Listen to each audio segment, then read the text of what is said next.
faculty, staff, students, it's Veterans Day. And we're here to honor those who have served and those who are on active duty for our country. This includes generations of Salisbury graduates, faculty and staff, board members, some of the most venerable names on campus. Harris, Williams, Bates, the class of '59 that had more than 20 class members serve, and the much more recent 100+ graduates who have chosen to serve our country. Today marks an important tradition at Salisbury to have graduates return to the Hilltop and be recognized and honored, and ultimately and truly to make this day more relatable for you boys by hearing from men who literally sat in your seat. In meeting Max Feldman, class of '98, and Tom Dalton, class of 2007, who will be on campus for much of today, we get to see a vision of a future opportunity, and for me, one of an attainable hero. Let's get right to the panelists as I turn the floor over to two Sarum brothers and men who have led purposeful and remarkable lives. Thank you both for being here.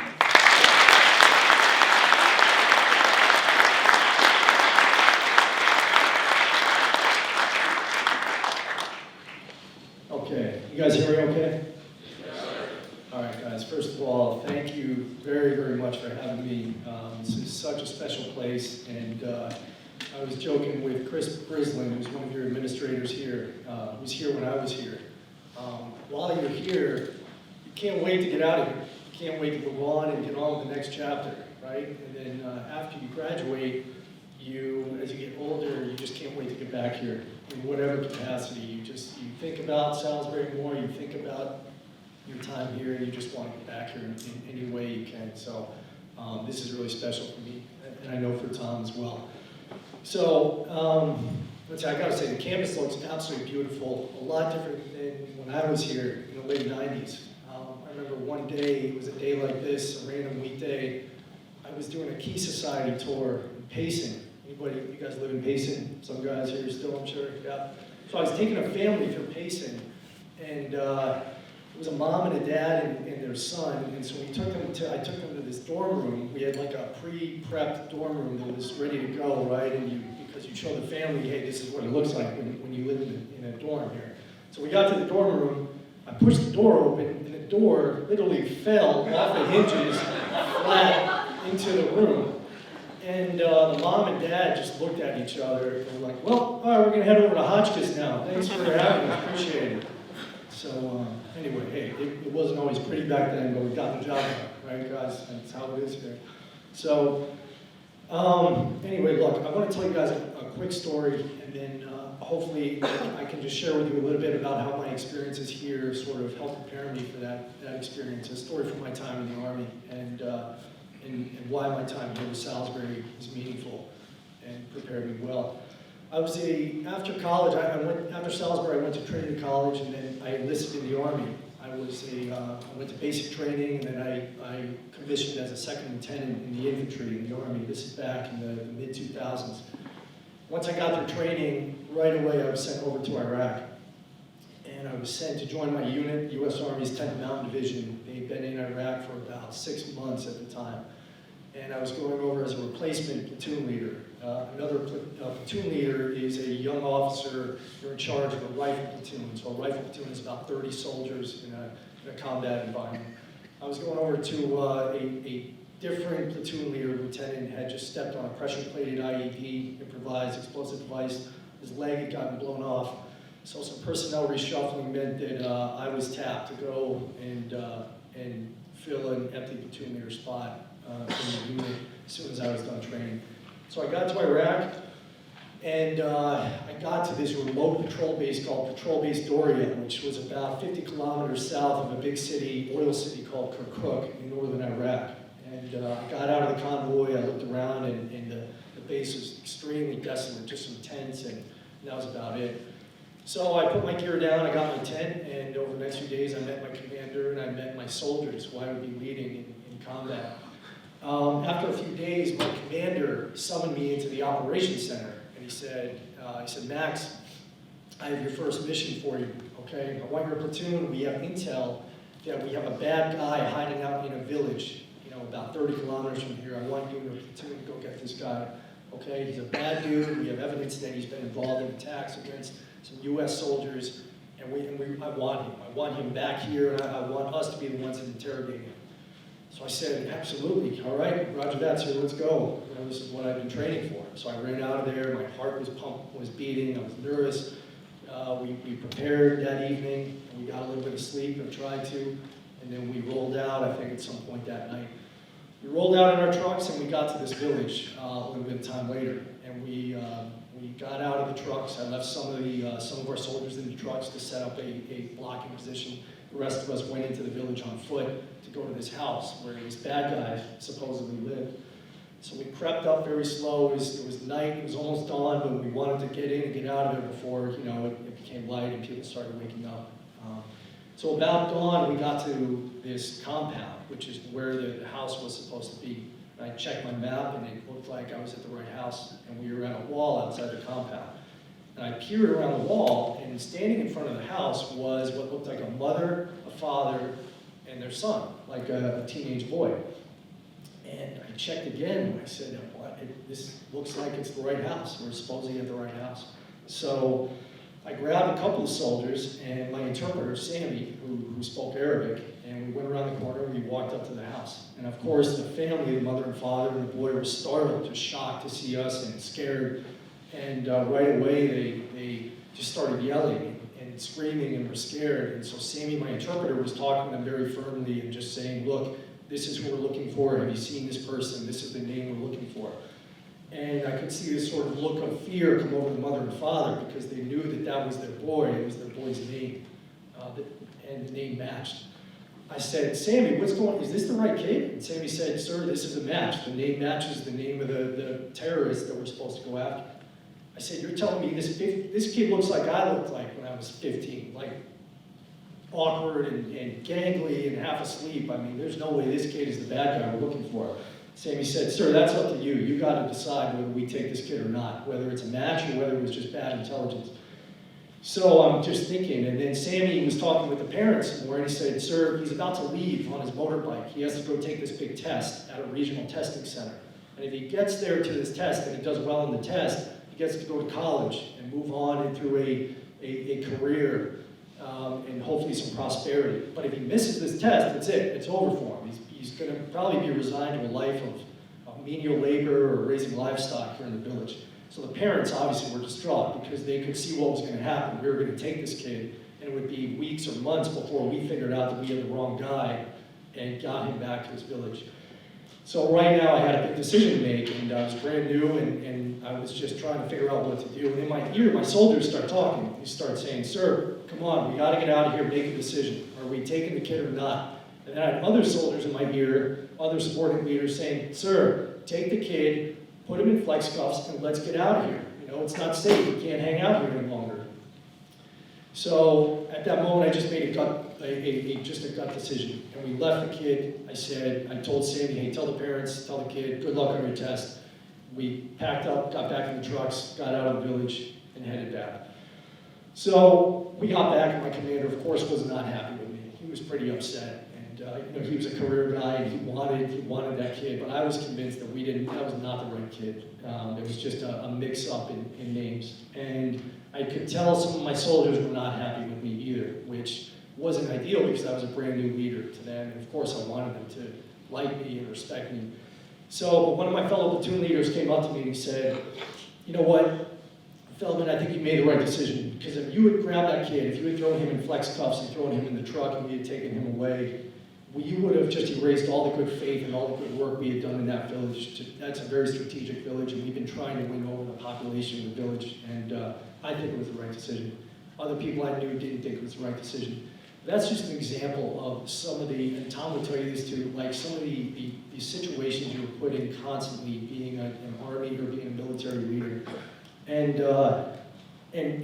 where I started to get to learn how to make those decisions and how to lead was not only in Army training, but it was I was here at Salisbury. I will never forget one of my first experiences as a leader. I was a prefect early in my senior year, Pace 1, I think, and I was so excited to get to school my senior year because senior this and senior that and being a prefect, and I could not wait to just lay down the law. And one of my first 2 nights, I realized that I had some wise-ass sophomores living on my floor that just were not going to go to bed when I told them they had to go to bed. And I was like, after a couple of days, I was like, what am I doing here? How do I get through these guys? And how do I get them to listen a little bit? And I'll never forget Mr. Biener, Bill Biener, who was a legendary French teacher here, sitting down with me in my room and just talking to me about leadership, saying leadership is not, he said, Max, leadership is not only just being direct and being firm, but it's building a relationship with these guys, earning their trust, showing them that you care about them as a person, and then they're going to, once they respect you, then they'll, maybe these kids won't listen to you all the time, or if at all, but at least that's how you get them to respect you and trust them. And that was my first true leadership lesson, was Bill Biener here at Salisbury. And that's why this is such a special place to me. And Salisbury laid the foundation, the groundwork for me to go on and live a life of challenge and excitement and uncertainty and failure and success and fun, all the great things I've been through. So just a story of what I went through and how Salisbury sort of prepared me. And I know Tommy might talk about him too, but I just want to bring up one guy. If you guys, please, if you have some time today, please sit down and Google Thomas Kennedy. Many of you may already know about him, but he was Salisbury class of 1996. He was killed in Afghanistan by a suicide bomber in the summer of 2012. He was here when I was here, and he was just truly a legendary Salisbury brother, hockey player, great student, great athlete, and he really represented what we're all about here, what we believe in. So please take some time today and learn about him, and so we can talk about him and remember him for years to come. Thank you guys again for having me. I really appreciate you guys, and it's great to be here.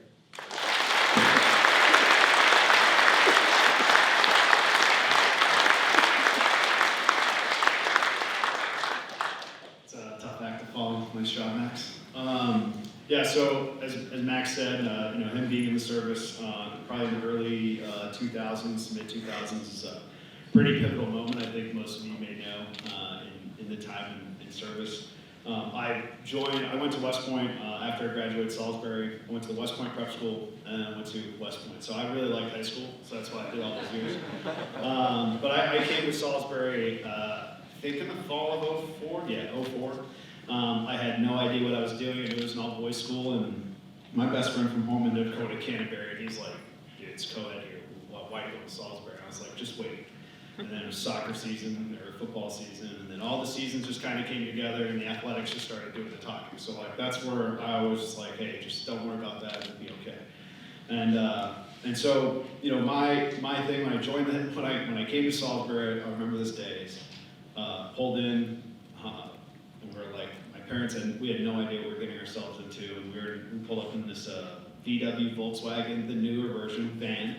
And Bobby Wynn opens the door and he goes, "What do we got here? Football player?" And I think I said, "No, I'm here for soccer, hockey, and lacrosse." And I've never seen a more disappointed face. So that was kind of, but he, his big laugh and a big hug, and he's like, "Welcome to Salisbury. Can't wait to have you." So that was really the moment. I was like, "All right, this is going to be a good time, I think." And so my 3 years here, we were just talking to some of a smaller group in the bottom of Centennial, and Salisbury prepares you. Yes, it can prepare you for the military, it can prepare you for the academy, it prepares you beyond that, right? And one of the things that I always took away from being here was, no matter how bad your day was, someone always took a moment to say, "Hello, hey, how are you? How's it going?"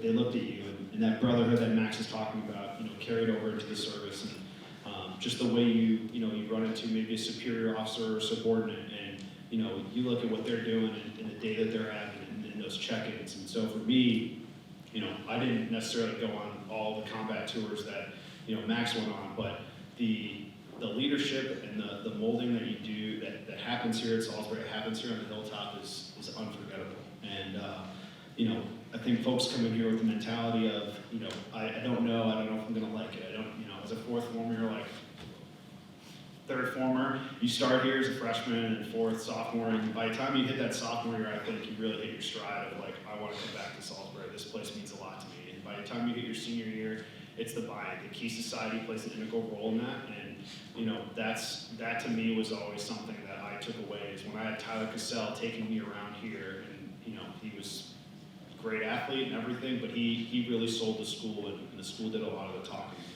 And I carry that over into the Army with my time spending different duty stations, Washington State being one of them, Fort Sill, Oklahoma, which is in the middle of Oklahoma. There's nothing there. So if you ever go there, I don't know what to tell you to visit because there's not much. And then I ended up spending time in Fort Stewart, Georgia, where I ended up spending about 7 months in Kuwait, part of that time. So that was great. But one of the things I like to hammer home today is the connections you make here don't just end here, but they continue on beyond Salisbury. And that's evident through the fact of Tom Kennedy, as Max said, who I had a very personal relationship with him, which actually started here. He came back from Iraq on one of his tours in '07, and he presented Mr. Chandler a flag that was flown over in Iraq. And I just happened to be the announcer for the hockey game that day, and I got to meet him and tell him I was going to West Point and all that. Excuse me. Tom was exactly what Max said. He was the definition of a Salisbury gentleman through and through. Energetic, charismatic, loved what he did, loved helping other people. There's actually an award at West Point now for certain positions that is the Tom Kennedy Leadership Award. And I would like to think that Salisbury had a lot to do with the person that he turned out to be, the person he was. And unfortunately met his suicide bomber in Afghanistan. But on a positive note,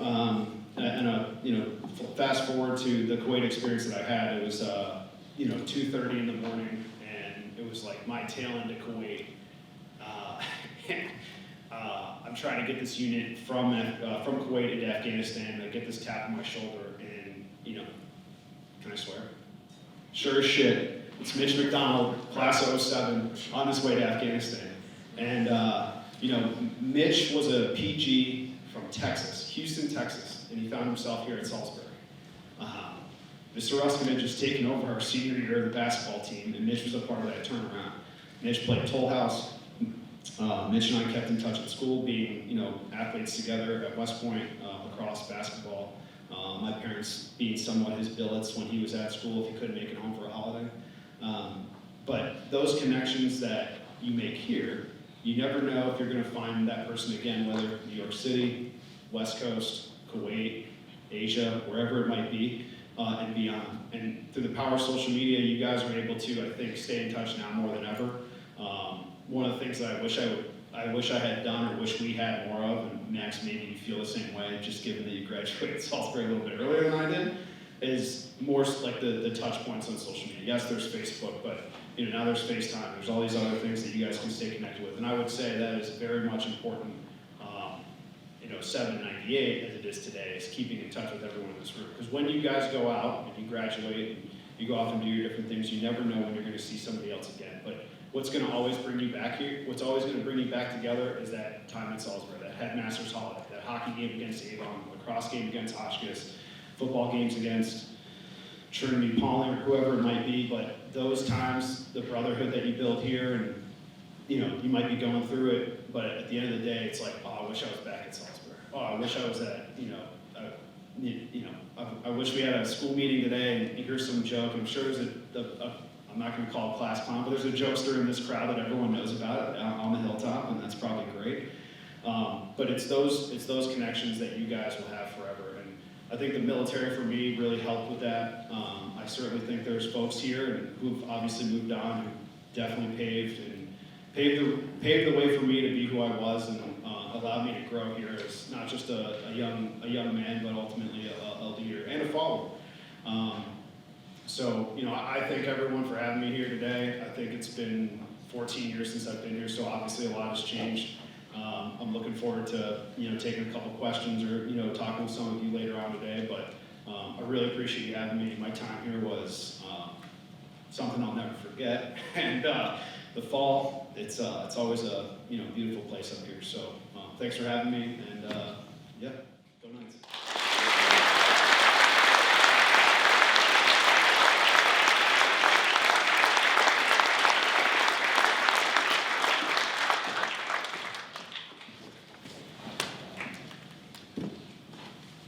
So, good news, bad news. Good news is Max and Tom will be here for a few minutes. If a few viewers were dismissed, want to stop by and ask them some one-on-one questions. Bad news, we don't have enough time right now as we head on to the next thing, typical Salisbury day of structure.